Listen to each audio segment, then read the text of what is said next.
Welcome your faces back to the Pommy in Oz channel. Make sure you've hit the like and subscribe. You know what to do. It's really easy. And while you do that, I'll introduce a very special guest. A few of you have DM'd me and asked and said, I'm watching both of your channels. So I've been joined by a great friend of the channel, quality bloke all round, Big Daz from Daz Talks Footy, and you Hawkers in the comments. You'll know him from Talking Hawks as well. Daz, how you going, me old friend? Mate, we have spent way too long apart. That's what I've learned from this experience, because we had a specific time that we were going to do this. We've jumped on early and we've spent half the time in between just chatting, mate. I love being on. I appreciate you having me, mate. I'm looking forward to it in a big way. How are you? Oh, mate, I'm good. This is like Christmas, and it's been great seeing your content. When I first started doing draft content, there was me, and it's great to see more people doing it, because I feel it's the most undercoveraged part of our game that happens to be the most important part of our game. So, a bizarre concept, the AFL. This is so important, no one talks about it. Yeah, I completely agree. And as an American sports fan, of which I am, not to the extent that I am AFL, but knowing how much like college ball gets covered and how much draft stuff gets covered, I agree. I think it's criminally undercovered. But as with most of my content, mate, if the mainstream media won't do it, I will. And that's kind of been the motto for 2023. And fans have responded nicely, which has been really good.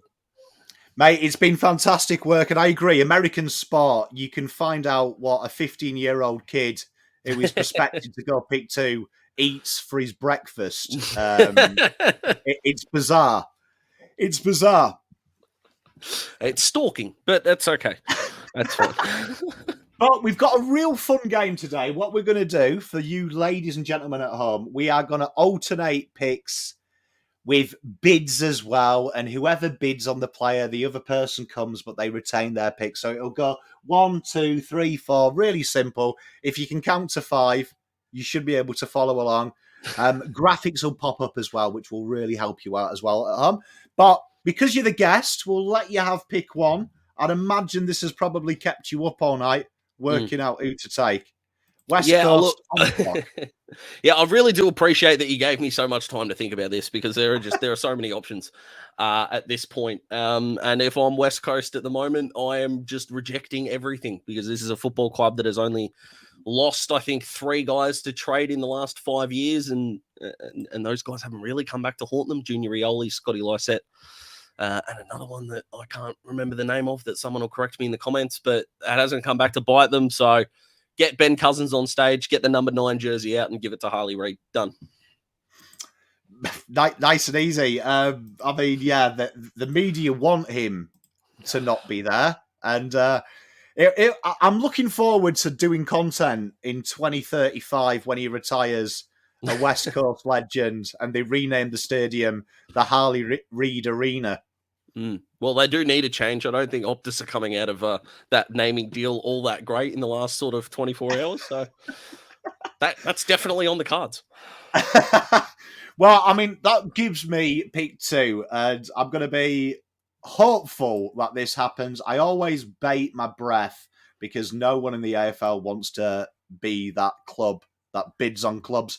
But I would think it would be poor form if North Melbourne don't bid on Mr. Jeddy Walter. So I'll leave it up to you. Are Gold Coast going to match that? I think they might. Yeah, the dude who's going to partner Ben King for the next 12 years, if they can retain him. Yeah, I think they will.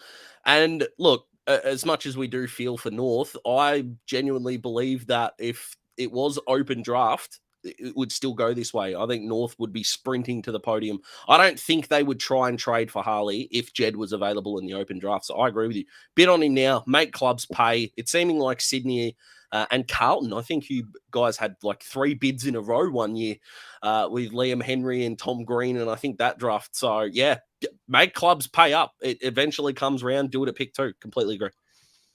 Mate, that's when you have sauce. Sauce is just a big meanie and likes to pick it. But, I mean, North Melbourne, I'm going to take a guy that I love. And for those who've watched, I rate this guy in the conversation as pick 1. Colby McKercher, and I think he's the safest pick at pick 3 because he can do everything. And I think North keep a Tassie connection. They keep the Tassie connection that they so desperately enjoy so much. So Colby McKercher becomes a Roo, and pretty strong top 3 already.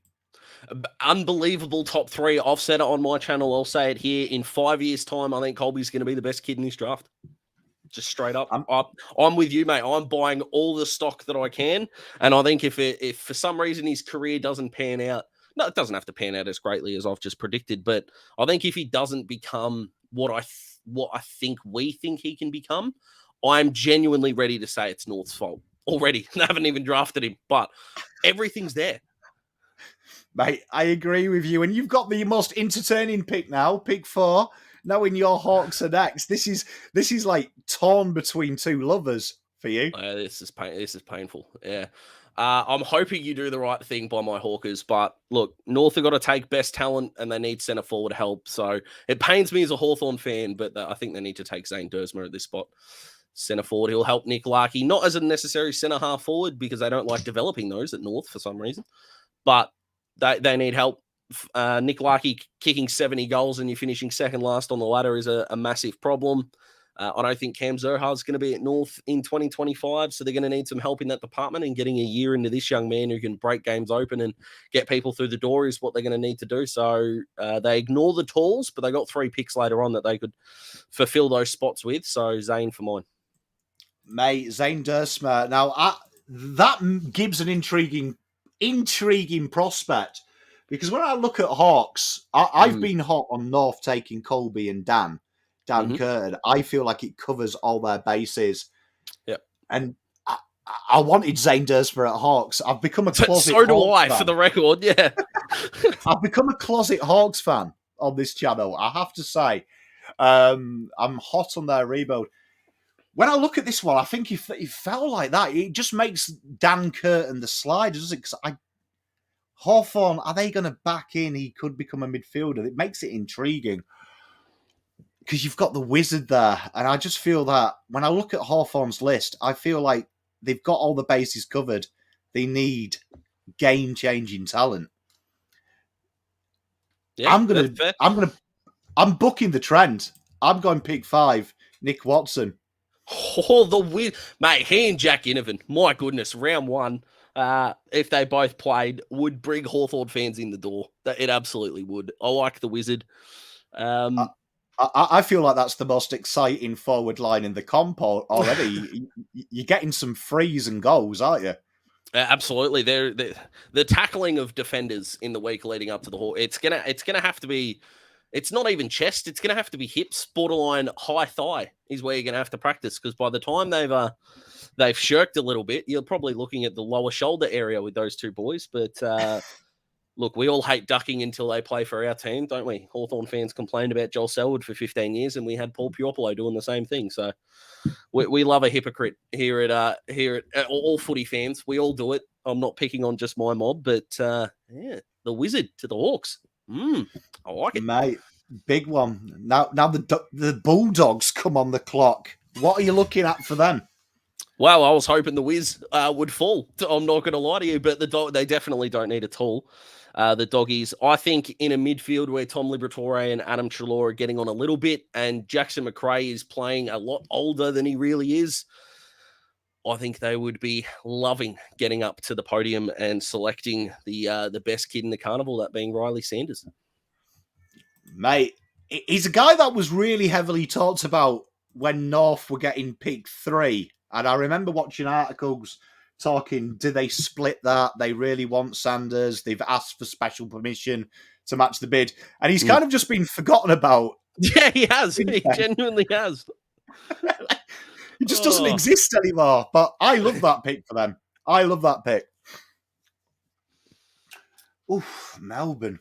Melbourne pick 7. Well, I think first off, Melbourne have to be the elephants in the room, and I think they have to bid on Ethan Reid. I feel like at this stage now, we're right in Ethan Reid territory. Melbourne probably are going to have a little bit of an issue that they wanted to trade up. They never got there. They're going to go into the draft room miserable. So they select Ethan Reid to annoy people and buy themselves an extra minute to think about what they're doing. I'm guessing you're matching that. Yeah, absolutely. Gold Coast will be matching that. I find it really interesting that all 4 of their academy boys have been invited to day one. I haven't really had Will Graham in my calculations, but yeah, Ethan Reid, and geez, what a player he's going to be in that.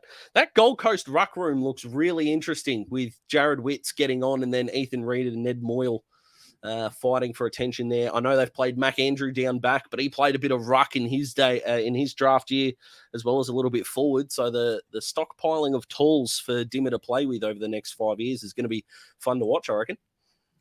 Well, he's got a fantastic draft hand, hasn't he? He's walked in, and the AFL's weird and wacky rules have allowed him to create a superstar team without doing anything, really. Yeah, he led a side into trading 2 firsts and a second for Taranto and Hopper. Now, the Taranto one worked out because he won their best and fairest, but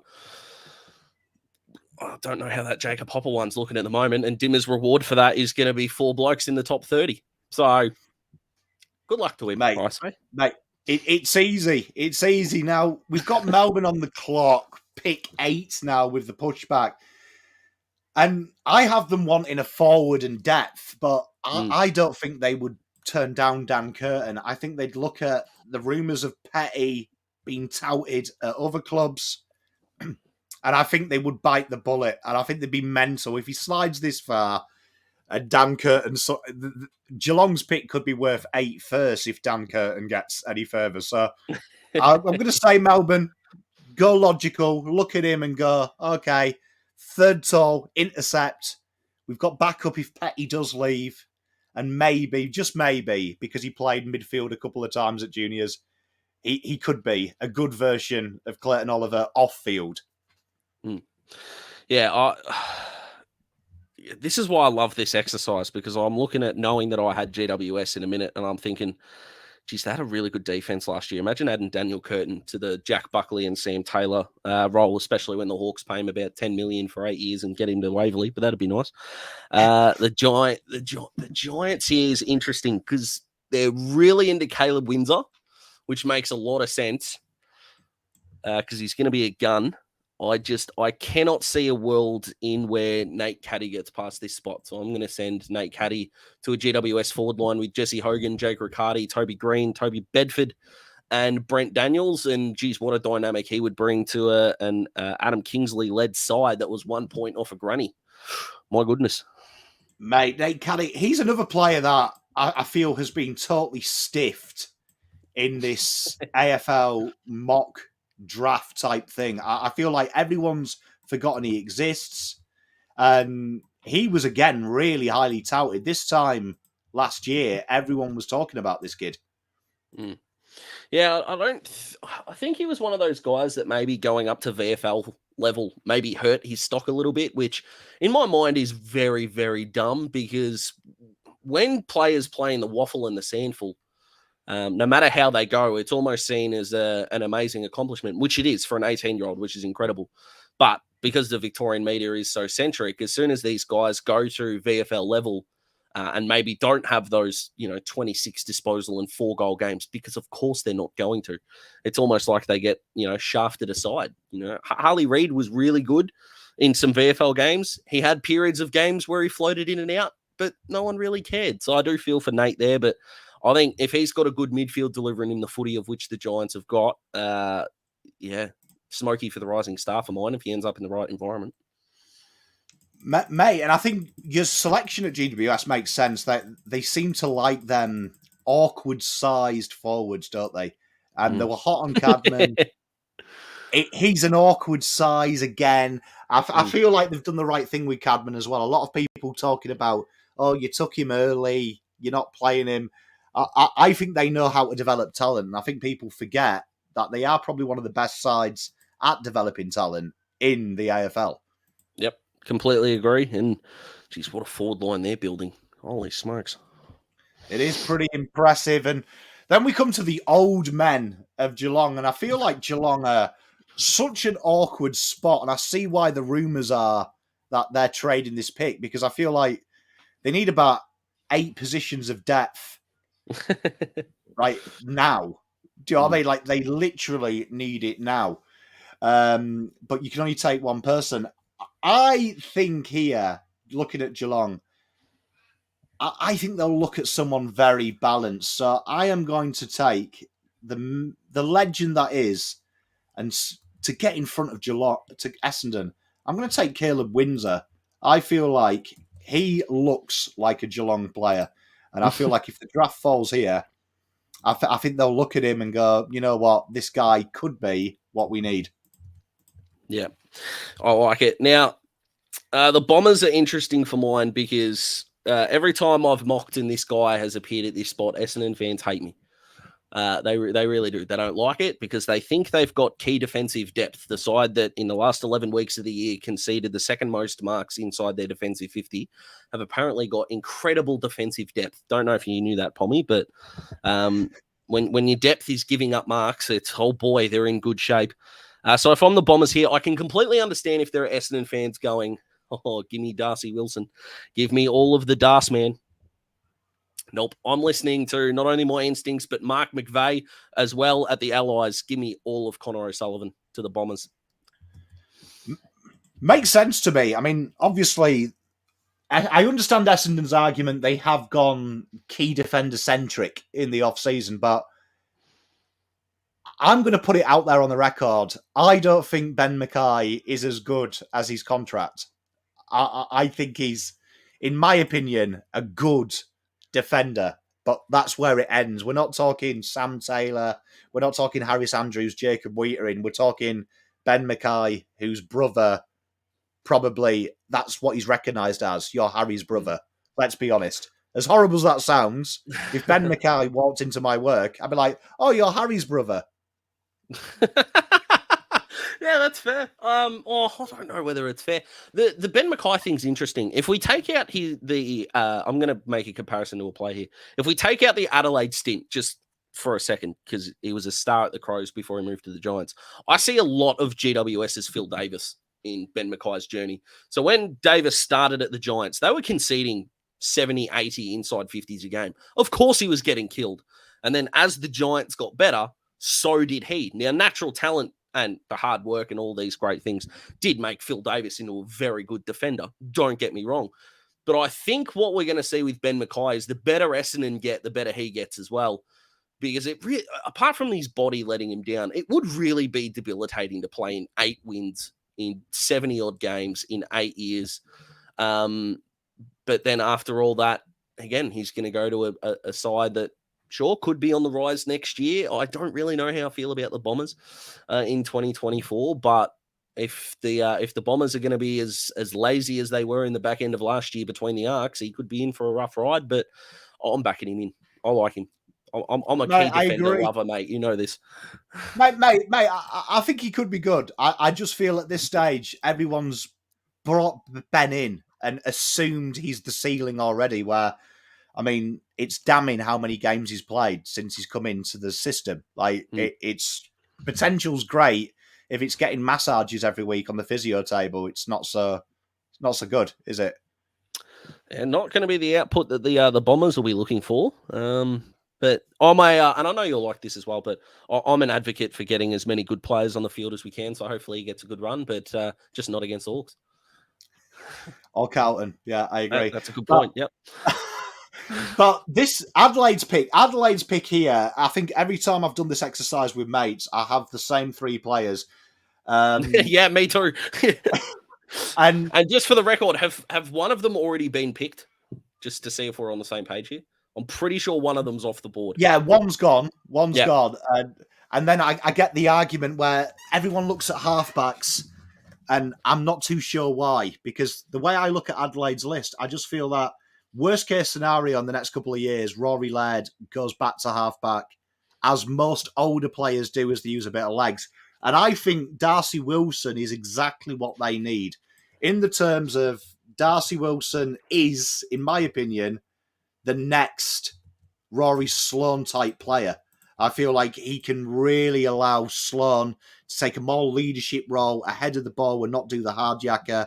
And you can use Darcy Wilson's incredible pace, decent ball user. And as the progression goes, slot Sloan somewhere half forward, slot Laird half back again, like the Scott Pendlebury mould to be the controller, and Darcy Wilson becomes the star of that midfield. I feel like they'd be mental not to take him because I feel halfbacks, as good as they are 10 a penny.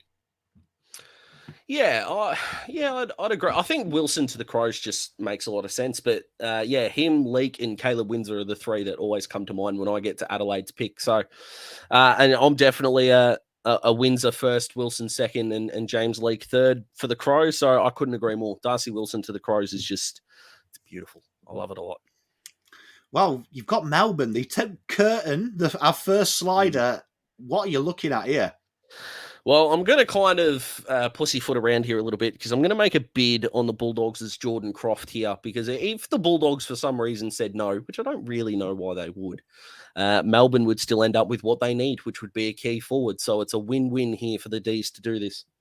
Well, it took Jordan Croft about 200 years to work out he was eligible to go to the Dogs, which made people think, but I do think that the Dogs will match. They made that late trade to get ahead of this pick, which always screams that they're expecting 2 picks. So, the Dogs will match that, and hand back to you with Melbourne. All right. I'm actually going to go for the first real riser in this draft. I think this is the first time in this video people are going to go, really? Yep, it's going to happen. So, considering we went back, first of all, with Curtin, which we love, I'm going to go to the opposite end of the ground because the D's can't score. Let's be honest, mate. I know that Jacob Van Rooyen is developing, and I know Matty Jefferson will hopefully come in at some point. Tom McDonald, Ben Brown are all still there. I think they could use some pace in their forward half, and Melbourne are a good enough team that they could look at a really talented guy and see what they can do with him. I've got the D's here taking a little bit of a punt on Colton Tholstrup, I should say. I keep pronouncing his name wrong, and I apologise to Colton and your beautiful family. But he's got the mullet, he's got the swagger, he's got the forward half craft. He's that awkward size, which we love in footy nowadays. And he and Daniel Curtin would be a fantastic start to their draft, I reckon. I like it. I'm really hot on Colton. I think he's a bums on seat footballer. You probably go and pay to see him, and I think he could be anything in the right system. And I look at Melbourne, and I know this sounds horrible, but I find them, I feel like they need a Dunkley type player, a guy that can turn the game. I know they've got Pickett forward, but he doesn't really float through the midfield. But that midfield feels so, it's like Magnolia paint, their midfield. You know what you're getting every week. And I feel Colton coming through with Petrarca, that's tasty suddenly. It's big, physical, but it's also got a bit of skill and tastiness, a bit of sex appeal. Yeah, I agree. They're a very, and it sounds maybe harsh, but I think they're a very boring contender, if you will. So there's not a whole lot of excitement for me watching the D's, even though they're so good. So the worst thing you can be is bad and boring. We know that. And the clubs that are springing to mind when I say that are the correct ones. Well done to everyone watching at home. But if you're a good side and you're boring, it becomes a little bit strange. You become a little bit one-paced. I mean, I love the fact that Christian Petrarca can play forward, but if it's taking 23 touches and 4 goals to beat the Bulldogs, who didn't make finals last year, in order to get you that top 4 spot, yes, they were incredibly inaccurate throughout their finals. I understand that. But you got to score to win in this league, mate, and they can't do it at the moment. And they need to keep Christian Petrarca in the midfield, and Colton can start his career on a half-forward flank and light up the MCG. Mate, I agree, and I love it. And Sydney on the clock. I reckon Sydney will look they at have to bid on someone, don't they? It's the Sydney way. I just look at Sydney and I think they've got previous of doing this, but I think that they look at their backline, and I think their backline, their injuries probably curtailed their momentum. So I feel like they would be mental not to bid on Will McCabe here and just ask the question. Just ask the question and go, is this too early for the Hawks to match? Is it going to eat away everything? And ask the question, put the tempter, because I think after this pick, Hawthorn will be more than happy matching any bid that comes their way. And I feel like it suits a need. So doing the math very quickly off the top of my head, because we didn't prep this coming in, Hawthorn do have enough for pick 15, and that's where it starts getting a little shaky, to be honest. Yeah, I think if the bid did come here, I think the Hawks would only take the 3 selections, which would be Nick Watson in this version of the draft, Will McCabe, and then either a pick in the 40s or match a bid for Colsha Deer. And I think that bid for Colsha would have to come after pick 40 at around the 15 mark. That is earlier than I thought Will McCabe would go. I hate it, which is why I know it's a good thing to do for the Swans as a Hawks man. But yeah, you've gone sneaky on me there, mate. I like it, but the Hawks do match for the Central District star defender. Mate, I did a bit of maths and saw that it was very hard to match. Like it asked the question, and I feel that's what AFL clubs forget. Will they want to go into deficit next year when they're rebuilding and they're doing a big rebuild? Ask the question when it becomes hard. Don't wait till 22 and say, "Oh, it's all right. You can have 4 picks, boys. We're helping you out." Like it's a competition. But on Backman, I think Dane Ramp reincarnated James Leake ends up at Sydney. He is literally the Dane Ramp clone in this draft. I love my Tassie boys, and I feel he's an absolute superstar that they'll turn into someone that will regret taking him this late. Yeah, that is a slider for sure. Yeah, I'm interested that you've gone for the intercept defender rather than the key defender, and I think the Saints, who are up next, are absolutely thrilled that the Swannies have done that. I like it, and I do understand where you're coming from. At the SCG, you don't really need your 203 centimeter key defenders playing, but League to the Swans makes a lot of sense. Don't get me wrong. But yeah, geez, what a slide that is. Pick 16, James Leake. Who saw that coming? Oh, it is tough as well when there's about 856 matches. That's a good point, yes. But Saints on the clock. Now, I mean, Saints, just to have a little pot shot at Saints fans, because they like pot shots at Carlton fans. In reality, knowing what Saints do, they'll just take any mid-forward times as many picks as they've got. I shouldn't laugh. Saints fans already think I hate them, and I really don't. I don't have a problem with the Saints at all. But unfortunately, you make a really good point. But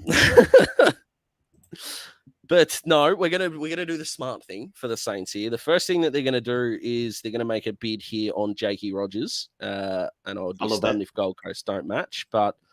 Their midfield's developing nicely, but I think you've just got to make Gold Coast pay up because of how many academy kids they've got. So I think they do it here. No, definitely match. I love Jakey, a guy that one of my favourite things in the AFL draft when they ever talk about their pros and cons is a thing called size. That they behave like it's Tinder at times. Yes, and. Yeah. Do you know what I mean? All the things you can't control. Yeah. Yeah, because he's 170. That is evidently his negative. But, I mean, there's been a lot of diminutive players who play with his tenacity that buck the trend. And, yeah, I think Jake Rogers, if he wasn't linked to other clubs, maybe in the conversation of a top 10. I feel like it puts people off if you're not a top 5 talent. But... yeah, I like that pick, and I think that's what St Kilda need as well. I think in an ideal world, they'd be stoked with Jake Rogers coming through. But I think Gold Coast match, is that right? Yeah, 100%. Yeah. Dimmer would kill me if I didn't match it. Yeah, that's fair. But, gee, Saints fans, you're about to get extremely excited right now. I would be... Now, when I do my mock draft videos and there's a pick that I just really, really like, I usually go with the expression of I would be walking quickly to the podium or I'd run to the podium, just something like that, just to gauge how excited I am. I don't know who would read out the pick for the Saints or who gives it to Gill or Andrew Dillon, whoever it is, to read it out. I would be sprinting from Seaford, Bugger Moorabbin, from Seaford to AFL House in this scenario to read out Ollie Murphy. Just get your key defender. I know Josh Battle is playing down there. Dougal Howard has been a bit they've delisted Tommy Highmore. They need some key defensive depth. And my goodness, this man still on the board is just chef's kiss for the boys at Moorabbin. It's an interesting one because he's a guy that was like top 20 up till about August. And now everyone's just disregarded old Ollie, and makes sense. Sandringham Dragons, we know, very close affiliation with St Kilda as well. And you know what? He's learning off probably a guy who I look at key defenders and I think Callum Wilkie has had such a journey. What a player to learn off. What a player to learn off, because he's done it the hard way. Yeah, agreed. And Cal Wilkie, very good key defender, don't get me wrong, but he can't be your number one key defender, I don't think. He needs to be your number two. And I don't like the rest of their key defensive depth. If Josh Battle's your number three, Cal Wilkie's your number two, and in a couple of years' time, Ollie Murphy can be your number one, beautiful. Mate, I love it. And that gives me Adelaide. Now, Riley Hardiman, for me, I feel like now they've got Darcy, they can start getting a bit creative. They can get a bit creative. And I feel like now they've got that outside run. He's definitely got scope to play ahead of the ball as well. He strikes me as a guy that will have a Rory Laird style career measurement. And picking this guy up makes me think 3-4 years' time, Rory Laird goes back to halfback. This guy becomes our on-ball accumulator and leader. And guy's got a resume as long as some famous actors in blue movies. I tell you, an absolute superstar in the making. Riley Hardiman joins Darcy Wilson. I feel like Adelaide will be clipping their lips with this so far. What I really like about Riley as well is his ability to go from very quick to not just stopping, but his composure and in the way he controls the speed of his body while he's moving is extraordinary. Geez, I agree. What a pickup that would be. I'm buying all the Crows stock. I really am. I love them. Mate, the Crows, one of the risers, I think, this year. And we come on to a team that hopes to be a riser. Pick 19 now. North Melbourne. The interesting thing here for North is they've also got to think, because it's North, GWS, North as the next 4 picks. So all they really need to think to themselves is, who will the Giants not take? Because they can't miss out on their guy at this spot. Now, considering the Giants in this draft already went with Nate Caddy, so they went forward, they probably don't need to take a forward here. But I think it would be remiss of them to not take a defender, a tall defender. So we're going back to Tassie, and I will take Ari Schoenmaker for the North Melbourne Kangaroos at this spot and make GWS sort of dictate what North do with their next 2 picks.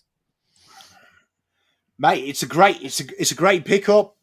Big Ari, 2 Tassie boys as well, so they've kept that Tassie connection, and it gives us some articles 2028 when we're saying Ari and Colby going to be trading to the Devils when they enter the league. But I think GWS will look at this and they'll be happy. Harry D. Matea, big fan of him. I feel like he is everything they want Stephen Coniglio to be. I think it allows Coniglio to play more of a leadership role in that forward half of the ground in the midfield. He's learning off the guy that if you do the Dybala celebration in football, you've got to be good. So he's learning off someone pretty good. I feel like Harry joins them. They've got Nate Caddy. They've now got Harry. Everything's good at the Giants. And Kingsley will be looking forward to kicking on. Yeah, licking his lips he will be, Adam Kingsley. My goodness. But we go to North again. I think this is the last one, isn't it, great man? Yeah, it is. Yep. Okay. So, this is, I mean, it's interesting because it's North back to back. I think the secondary, if I can just sort of extend it, I think that whatever order they take here, but it's going to be another tall, and then it's going to be a forward half player. So if you're thinking, what about this guy? He's probably the other one. But I think they're going to go tall here again, and I would be just picking any of the 3 ruckmen that are left or that are on the board and just pick your favourite. So I'll pick my favourite here for North. I would be taking Mitch Edwards, WA boy. 35 hitouts, 16 disposals a game in his Colts year. And sometimes I don't think I think he's more of the more boring Ruck options, considering the draft combine results maybe weren't as high as a Will Green, or maybe he's he doesn't have the basketball background of a Taylor Goad or anything like that. But ruckmen aren't meant to be sexy. I think Nick Naitanui has ruined boring ruckman for us, but Max Gawn didn't, test well at the draft combine. Brodie Grundy tested okay-ish. Yes, Tim English did test very well, and that's worked out very nicely for the Bulldogs, but sometimes you just need your ruckman to be ruckman, and that's Mitch Edwards for mine. And for the North fans that are probably thinking, what about Lance Collard? I'd probably have them taking him next anyway, but Mitch Edwards for the priority for me. No, mate, I agree with you. And I think the big thing there, when you look at Mitch, is a lot of Will Green has been a late riser in a lot of draft boards. I've been doing a lot of Carlton content. Mitch Edwards, I've been trying to sell to Carlton fans, even though we've got 4 rucks. Tried to remind them that one is got massive heart problems and hasn't played and has had big surgery. One is a ruck forward. I'm huge on Mitch if he falls there, because I think he is the best ruck outside of Ethan, because he is actually a ruckman. He does what he says on the tin. Good tap work, works hard around the ground as well. Everything you want. And I feel if you work in a dual system, which seems to be in vogue, you want a Mark Pitternet that does something around the ground, a boring guy. And then you have your creative guy. I don't feel like you want too creative. And for me, Mitch Edwards is a baby Todd Goldstein. Yeah, and that was the exact example that I was going to come with. When I think of the 2 ruckmen who we were told as fans they were just ruckmen. And it's seemingly an insult. But Todd Goldstein was one that we were told, yeah, but he's just a ruckman. It's worked out all right. And don't forget, there were so many recruiters in the early sort of 2000s period, 90s period. And I remember reading the draft profile only a couple of days ago. And the negatives for this player, before I announce who it was, the negatives were not sure what he can do around the ground, doesn't impact outside of the ruck contest, expected to go in the rookie draft. And you know what? Dean Cox is one of the best ruckmen I've ever seen. Ruckcraft can just be ruckcraft sometimes, and that's why I like him. But this ruck, are you in agreement with me here? Could this ruck draft class be the best singular year ruck class we've ever seen? Now, I haven't done a whole lot of research on this, but there is every chance with the right fit that Reed, Edwards, Green, and Goad end up as very good players, as well as Zach Ostelsky. But I don't think anyone would be picking him up as your first ruckman. But mate, what a ruck class we've got this year. Yeah, especially Taylor Goad. I'm hot on him. For those who watch Blue Abroad, I was like, if you actually watch a full game of Taylor, it's incredible how quick he is. Like, it doesn't, like I said, it looked like someone had edited the footage, because he's like Usain Bolt fast. Like, he is, I've never seen a kid that big, that quick. And I'm like, that, I agree with you. I think all 4 rucks that you've named have huge upside and are so different, which slot into AFL seems to be now a definite 2 ruck system, and gone are the days it's 2 brute big men. They add something. You look at Max Gawn, he's redefined that ruck work of being the backstop or slotting forward. I feel all 4 of them guys could come into your system if you've got a ruckman and play a part very early. Yeah, I completely agree. And I'm pumped for it. I'm pumped for this in try. I think this draft class could be the most underrated of the one, probably since 2017, which when we were told, it's just, it's a draft class and it's worked out all right. I can genuinely see 20 of the first 35 guys working out. And I'm not saying they're all going to be A-grade superstars, but I don't think the bust potential of this draft is anywhere near as high as others are maybe saying. And I am, and this is why I do not think there are going to be as many pick trades as I think some are suggesting. I don't think there's going to be any in the top 12, just straight up. And I would be shocked if there was more than 3 in the first 40. I really would. Yeah, I think it's the 20s to 30s have got some real strong depth development positions. And you look at the guys picking there, no one really needs someone tomorrow. They all need someone to lean on, which then says to me, I think, and I've said it on my show, 3 of the 20 to 30s will probably be in the top 20 when we redo the draft. And there's probably going to be 2 clubs going, why didn't we pick them? Who's these guys? And I feel like the only team I can see trading, and it was hard to pick for, was Geelong. I just feel like Geelong needs so much that they probably will look at trading down just because they can spread the load. But I don't see a reason for anyone in the top 20 to trade other than Geelong. Yeah, I'd probably agree with that. And I'm still probably 70-30 no, because it will depend on who's there. But you'd think one of Windsor, Wilson, and O'Sullivan are there. And I think any of those 3 make sense. So, mate, I agree with you. But chat in the comment section. There's Daz's Twitter and his YouTube. Make sure you go and check out there. He does some great work. Let us know in the comments if we've messed up, if you like them. We love the good, the bad, and the indifferent comments. But we'll be back next week with more draft content. Much love, everyone. Stay safe. See you later. Thanks, Pommy. See you guys.